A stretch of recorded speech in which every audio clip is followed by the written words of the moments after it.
আজ হচ্ছে মঙ্গলবার, তো আমি চলে এসেছি পুন্ডি বাড়ি, বাবার বাড়ি। তো আজকে আমাদের এখানে কি রান্না হচ্ছে, মা এখানে রান্না করছে হচ্ছে চিকেন কষা, আমার ফেভারিট চিকেন কষা। এটা কোনো ঝোল হবে না।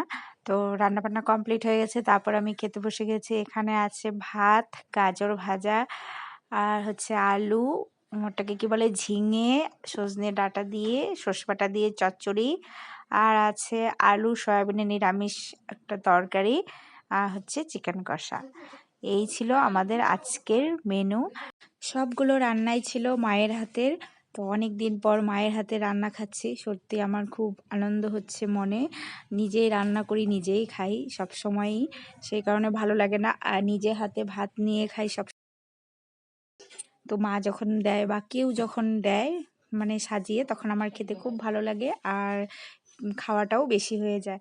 তারপর এখানে সবাই মিলে আমরা খেতে বসে গেছি, আমার বোন, মা, বাবু, আমরা 4 জনে। তো লাস্টে আমি চিকেন দিয়ে খাচ্ছি, আর চিকেনটা এত টেস্ট হয়েছে কি বলবো। আপনাদের কেমন লাগলো জানাবেন।